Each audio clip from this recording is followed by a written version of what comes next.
Famous story channel में आपका स्वागत है। आइए आज हम आपको सुनाते हैं हजारी प्रसाद द्विवेदी की कहानी प्रतिशोध। काशी के रास्ते में देखा गया एक बैलगाड़ी जा रही है। गाड़ी में सिर्फ दो आदमी बैठे हैं, एक गाड़ीवान और दूसरा उसी गाड़ी का मालिक। मालिक की पोशाक देखकर जान पड़ता है कि वे एक बड़े सेठ, बड़े सौदागर हैं। सेठ जी का नाम था पांडु। जरा पहले अच्छी वर्षा हो गई, इसलिए रास्ता कीचड़ से बहुत खराब हो गया है, फिसलने लायक। गाड़ी खींचने में बैलों को बड़ी तकलीफ हो रही है, लेकिन उन्हें जितना भी कष्ट क्यों न हो, गाड़ी उन्हें खींचनी ही पड़ेगी। उनकी ओर देखता कौन है। गाड़ी चलते चलते चढ़ाव की जगह पर आ गई, इसीलिए बैलों की चाल भी धीमी हो गई। वे किसी तरह जितना हो सकता है धीरे धीरे आगे बढ़ रहे हैं। सेठ जी ने यहीं पर एक सन्यासी को देखा। सन्यासी का सिर मुड़ा हुआ है और उनके पहनावे में नारंगी रंग का एक कपड़ा और चादर बड़ी खूबी से पहने गए हैं। इन कपड़ों से सारा शरीर ढक गया है। उनका मुंह खूब खूब सुंदर, शांत और प्रफुल्ल है। संसार के मंगल के लिए बुद्ध देव जो रास्ता दिखा गए हैं, सन्यासी उसी पथ के पथिक हैं। इसीलिए लोग उन्हें बौद्ध सन्यासी या बौद्ध भिक्षु कहा करते थे। जिस समय की बात हो रही है, उस समय देश में बौद्ध सन्यासी थे। इस सन्यासी को लोग श्रमण नारद कहकर पुकारते। सन्यासी को देखकर ही सेठ के मन में भक्ति जगी।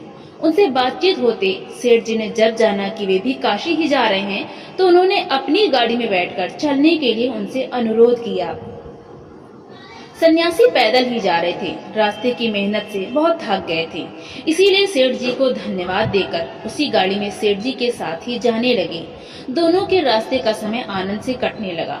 कुछ दूर जाने पर गाड़ी एक खूब ढालुआ रास्ते में आकर जरा रुकी। देखा गया सामने एक दूसरी गाड़ी का धुरा खुल जाने से उसका एक पहिया जमीन पर गिर गया है। उसका गाड़ीवान अकेला ही था। बेचारा बड़ी देर से कोशिश करके भी कुछ कर नहीं सका था, बिल्कुल घबरा गया था। वो स्थान भी ऐसा था कि उस गाड़ी को बिना हटाए दूसरी गाड़ी के जाने का रास्ता ही नहीं था। गाड़ी एक साधारण किसान की थी। उसका नाम देवल था। देवल अपनी गाड़ी में कई बोरे चावल लादकर बेचने के लिए काशी ही जा रहा था। रास्ते बेचारे की यह दुर्दशा हो गई। सेठ जी ने जब देखा कि देवल की गाड़ी को रास्ते से हटाए बिना उनकी गाड़ी के जाने का कोई उपाय नहीं है, तो वे बड़े झुंझला गए। उन्होंने अपने नौकर को हुक्म दिया, जा उसकी गाड़ी के बोरों को उठाकर नीचे फेंक दे और गाड़ी को एक तरफ खींचकर हमारी गाड़ी आगे निकाल ले चल। किसान ने गिड़गिड़ाकर विनय के साथ कहा, सेठ जी, एक मामूली खेतीहर हूँ, बहुत ही गरीब हूँ। वर्षा के पानी से रास्ता कीचड़ से भर गया है। बोरे अगर नीचे गिरेंगे तो हमारा सारा चावल खराब हो जाएगा। आप जरा रुकिए, मैं जिस तरह से होगा उसी तरह अभी अपनी गाड़ी को इस ढाल से हटाकर आपके लिए रास्ता कर देता हूँ। किसान की कातर प्रार्थना सेठ जी के कानों में नहीं घुसी और भी बिगड़कर उन्होंने नौकर को कड़ा हुक्म दिया, अबे देखता क्या है, हमारा हुक्म बजा, चल उसका बोरा बस्ता फेंककर गाड़ी को आगे बढ़ा। नौकर गाड़ी पर से बोरों को नीचे फेंककर गाड़ी को एक तरफ ठेलकर अपनी गाड़ी निकाल ले गया। श्रमण नारद गाड़ी से कूदकर बोले, सेठ जी माफ कीजिए, मैं और आपके साथ नहीं जा सकता। मैं और भी आपके साथ जाता, पर अब नहीं। आप जिस किसान की गाड़ी उलटकर आगे जा रहे हैं, उसके साथ आपका नजदीकी रिश्ता है। अपनी गाड़ी में मुझे जगह देकर आपने मेरा बहुत उपकार किया है, इसीलिए मैं आपका ऋणी हूँ। आपके इस ऋण को मुझे चुकाना होगा। इस आपके निकट संबंधी किसान की सहायता करके मैं इस ऋण को चुकाऊंगा। इसकी यदि कुछ भलाई मैं कर सका, इसे खुद भी फायदा दिलवा सका, तो सेठ जी, इसे आपका भी उपकार होगा। आपने इस किसान को बहुत नुकसान पहुंचाया है, इससे आपका भी बड़ा नुकसान हुआ है, इसीलिए आपको इस नुकसान से बचाने के लिए हमें भरसक कोशिश करनी पड़ेगी। सेठ जी के कानों में ये बातें नहीं गईं। उनकी गाड़ी आगे निकल गई। श्रमण नारद देवल के पास गए। दोनों जने मिलकर बोरों को उठाकर उनमें से भीगा चावल एक जगह और बचा हुआ दूसरी जगह ठीक करके बांधने लगे। गाड़ी को भी दोनों ने पकड़ करके उठाया, ठीक करके बोरों को चढ़ाया। देवल ने सोचा कि निश्चय ही यह सन्यासी एक परोपकारी महापुरुष हैं, इसीलिए उनका यथोचित सम्मान करके पूछा, महाशय, मुझे जहाँ तक याद है वहाँ तक देखता हूँ मैंने तो कभी इन सेठ जी की कुछ भी बुराई नहीं की, मुझसे कुछ भी इनका नुकसान नहीं हुआ, फिर भी उन्होंने मेरे साथ ये अन्याय क्यों किया? नारद बोले, सुनो भाई, इस समय तुम जो कुछ भोग रहे हो वो तुम्हारे पहले किए कर्मों का फल है। मनुष्य जैसा बोता है फसल भी वैसे ही काटता है। देवल गाड़ी मरम्मत करके चला। नारद भी साथ ही साथ पीछे पीछे चलने लगे। कुछ दूर जाने पर दोनों बैल भड़क उठे। देवल सामने सांप की तरह की एक लंबी चीज देखकर डरा। नारद ने नजदीक जाकर अच्छी तरह देखकर कहा, यह एक लंबा थैला है, देखो इसमें अशर्फियां भरी हैं। देखकर वे समझ गए कि यह सेठ जी का थैला है। यह कब गिर पड़ा सेठ जी यह भी नहीं समझ पाए हैं। थैले को उठाकर देवल के हाथ में देकर उन्होंने कहा, जब तुम काशी पहुंचना तो खोज कर सेठ जी के हाथ में इसे दे देना। इनका नाम पांडु सेठ है और उनके नौकर का नाम महादत्त। उनसे कहना कि वे तुम्हारे साथ जो अन्याय कर गए हैं उसे मन में न लाए। कहना कि मैं उस बात को भूल गया हूँ। देवल, तुम सेठ जी के सभी अपराध क्षमा करना। नारद यही कहकर चले गए। देवल अपनी गाड़ी लेकर आगे बढ़ा। काशी में मल्लिक नामक एक सौदागर थे। पांडु सेठ काशी में इन्हीं की आढ़त में कारोबार करते थे, इसीलिए दोनों में खूब प्रेम था। पांडु जब इनके पास आए तो ये रोते रोते बोले, भाई हम भारी विपत में पड़ गए हैं, तुम्हारे साथ आगे मैं कारोबार कर सकूंगा ऐसी आशा मुझे नहीं है। राजमहल में खुद राजा के लिए चावल पठाने का मैंने वादा किया है। कल सवेरे ही मुझे सारा चावल देना पड़ेगा, किंतु आज मेरे हाथ में चावल का एक दाना भी नहीं है। इसी शहर में बड़े व्यापारी हैं, उनके साथ मेरी होड़ रहती है। उन्होंने राजमहल मेरे वादे की बात किसी तरह जानकर शहर के आसपास के सभी अच्छे चावल महंगे दाम पर खरीद लिए हैं। मैं और अधिक दाम देने पर भी कहीं कुछ नहीं पा रहा हूँ। यही सोचता हूँ कि कल चावल कैसे दूंगा। जान पड़ता है अब इज्जत नहीं रहेगी, हमारा अब कुशल नहीं है। अगर विधाता किसी तरह कल तक एक गाड़ी चावल जुटा दे तो बच जाऊं, नहीं तो मुझे अब मरना होगा। मल्लिक के यह बात कहते ही पांडु को अपने अशर्फियों के थैले की बात याद आई। वे व्यस्त होकर गाड़ी में जो कुछ था एक एक करके खोज गए, किंतु पाया कुछ भी नहीं। उन्हें शक हुआ कि उनके नौकर महादत्त ने चोरी की है। बेचारा महादत्त पुलिस के हाथ में पड़ा। वो कितना भी क्यों न कहे कि उसने अशर्फियों का थैला नहीं लिया, मगर पुलिस छोड़ने वाली नहीं थी। जितना हो सका उसने मारपीट शुरू कर दी। मगर जब उसने सचमुच ही चोरी नहीं की थी तो कैसे स्वीकार कर लेता कि उसी ने लिया है। वो सोचने लगा, हाय मैंने ऐसा कौन सा खराब काम किया जिसके फलस्वरूप मेरी यह दुर्गति हो रही है। भाई किसान, मैंने सेठ जी की बात मानकर बिना कारण तुम्हें कष्ट दिया है, तुम मुझे क्षमा करो। पुलिस जिस समय महादत्त को लेकर मारपीट रही थी उसी समय देवल वहां आ गया। पांडु पहले से ही वहां थे। देवल ने अशर्फियों का एक थैला उनके पास रखकर बताया कि किस प्रकार उसने उसे पाया था। पुलिस महादत्त को अधिक देर तक नहीं अटका सकी, उसने महादत्त को छोड़ दिया। देवल भी वहां और ना ठहर कर चला गया। इधर मल्लिक को खबर मिली कि देवल के पास एक गाड़ी अच्छा चावल है। उन्होंने उसी समय देवल को खूब अच्छा दाम देकर चावल खरीद लिया और राजमहल में पठवा दिया। देवल भी आशा से अधिक दाम पाकर आनंद के साथ अपने गांव को रवाना हुआ। पांडु ने जब देखा कि उनका खोया हुआ थैला मिला है और उनके आढ़तदार मल्लिक भी विपत्ति से उद्धार पा गए हैं तो उनका हृदय आनंद से भर गया। वे सोचने लगे, अगर आज ये किसान न आता तो न मैं मोहरों का थैला पाता और न मल्लिक की विपत्ति जाती। मैंने इस किसान के साथ कैसा खराब व्यवहार किया, इसे कितना कष्ट दिया है, किंतु इसने मेरे साथ कैसा अच्छा व्यवहार किया। वे सब बातें आज इसके मन में है ही नहीं। यह खूब भलमानस है। एक साधारण किसान कैसे इतना भला आदमी हुआ, मालूम होता है उस सन्यासी के गुण से ही ऐसा हुआ है। पारस मणि के सिवा लोहे को कौन सोना कर सकता है। यह सब सोचकर पांडु के मन में उस सन्यासी से एक बार भेंट करने की प्रबल इच्छा हुई। वे उन्हें खोजने लगे पर सन्यासी कहीं भी दिखाई नहीं पड़े। उस समय काशी में बौद्ध सन्यासियों के ठहरने के लिए बड़े बड़े मठ थे, इसीलिए पांडु के मन में सहज ही यह बात उठी कि श्रमण नारद इन्हीं में से किसी एक मठ में मिल सकते हैं। मठ का दूसरा नाम विहार है। तब पांडु ने एक विहार से दूसरे में खोजते खोजते श्रमण नारद को देखा और उनको प्रणाम किया। फिर दोनों में कौन कैसा है कैसा नहीं इत्यादि नाना बातें हुई। बातों ही बातों में श्रवण नारद ने कहा, सेठ जी अधिक कहने से आप इस समय नहीं समझेंगे, पीछे समझ सकेंगे, इसीलिए इस समय एक मामूली बात कहता हूँ, आप इसे याद रखकर चलें तो सब ओर से आपका भला होगा। सेठ जी, जब आप किसी को दुख पहुंचाने जाएं तो अपने मन में पहले यह सवाल कीजिए कि अगर दूसरा कोई मुझे ठीक ऐसा ही कष्ट दे तो क्या मुझे अच्छा लगेगा। यदि अच्छा लगे तो आप दूसरों को दुख दें और यदि अच्छा ना लगे तो आप भी दूसरे को दुख नहीं दे सकते। सेठ जी, एक और बात, आप मन में पूछें कि यदि कोई मेरी सेवा करे तो मुझे अच्छा लगेगा कि नहीं। यदि अच्छा लगे तो आप भी दूसरों की सेवा करने के अवसर से नहीं चूकिए। सेठ जी, आप जैसा बीज बोएंगे वैसा ही फल भी होगा। दूसरे को दुख देकर उससे अपने दुख का बीज लगाया जाता है, इसी तरह दूसरे को सुख देकर अपने सुख का बीज बोया जाता है। पांडु सेठ ने कौशाम्बी में एक बड़ा विहार बनवाया है। सैकड़ों बौद्ध भिक्षु यहाँ वास करते हैं। बहुत दूर दूर से बहुत से लोग यहाँ विद्या प्राप्त करने आते हैं।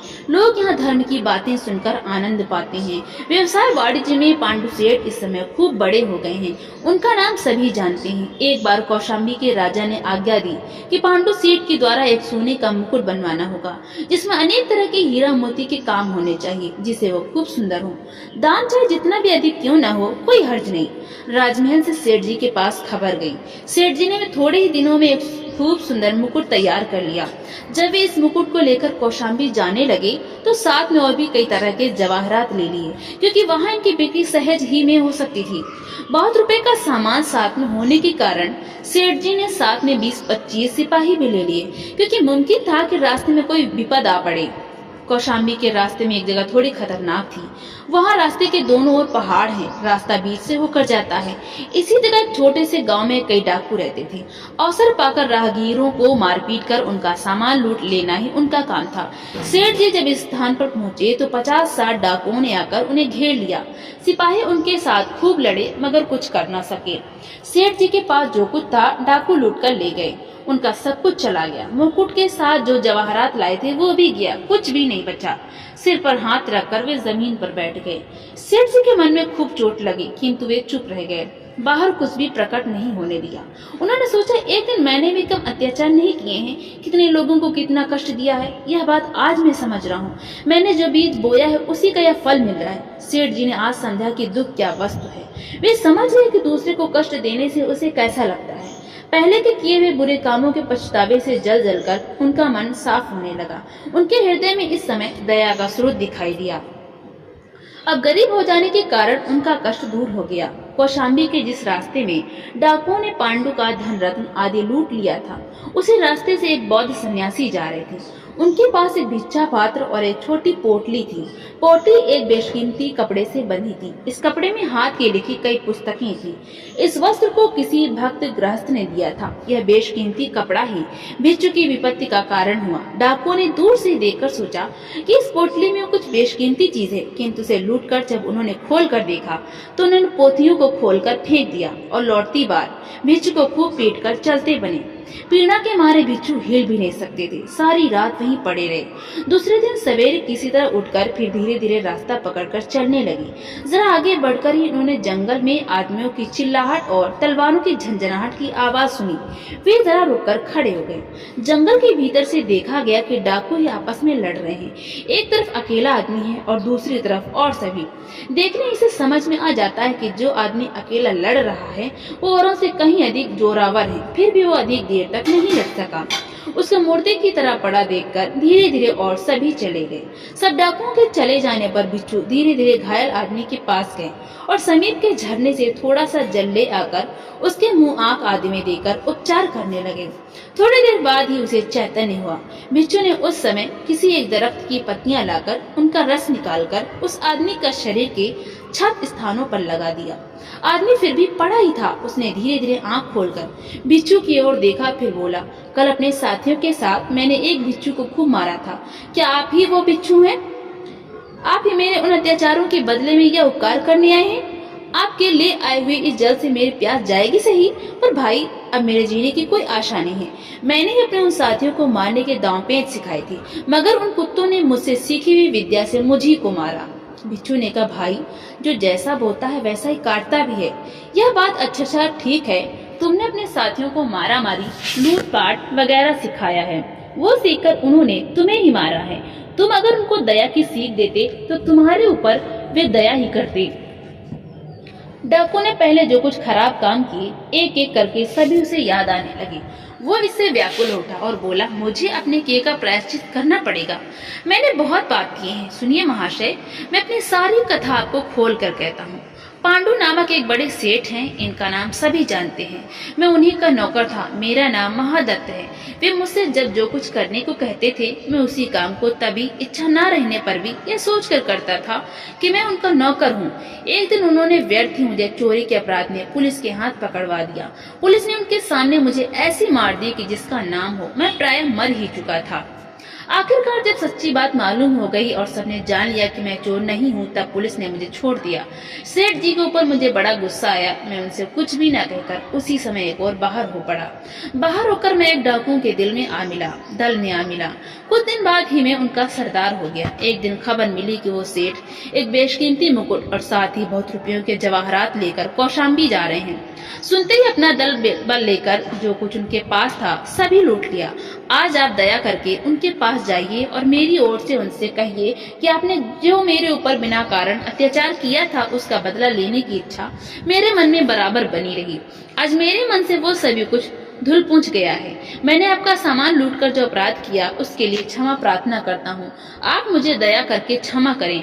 बाबा जी, मैं जिस समय उनका नौकर था, उस समय वे ही मेरे आदर्श थे। उस समय उनका हृदय पत्थर की तरह कठोर था। उनकी नकल करके मैं भी वैसा ही हो गया था। इधर सुनाए सेठ जी, आप पहले की तरह नहीं है। उनका हृदय इस समय दया से भरा है। दूसरों का उपकार करना ही इस समय उनका काम है। मैं कुछ भी भला काम न कर सका। बाबा जी, जाइए, आप जितना शीघ्र हो सके सेठ जी के पास जाइए। उनको बता दीजिए कि उनका वो मुकुट और जवाहरात सब पास की इसी गुफा में मिट्टी के नीचे गड़े हैं। मैं और मेरे दो और साथियों के सिवा दूसरा कोई इस बात को नहीं जानता।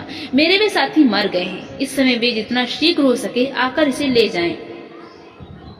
यह बात कहते कहते महादत्त की जीभ बंद हो गई। वो और कुछ न बोल सका। क्षण भर में ही सन्यासी की गोद में सिर रखकर वो सदा के लिए सो गया। यह सन्यासी हम लोगों के परिचित वही श्रमण नारद के सिवा और कोई नहीं है। उन्होंने कौशाम्बी जाकर सेठ जी से सारी बातें कह सुनाई। सुनकर उन्हें महादत्त के लिए बड़ा कष्ट हुआ। इसके बाद अनेक प्यादा पलटन आदमी जन लेकर वे उस गुहा के भीतर से मुकुट और जवाहरात उठा लाए।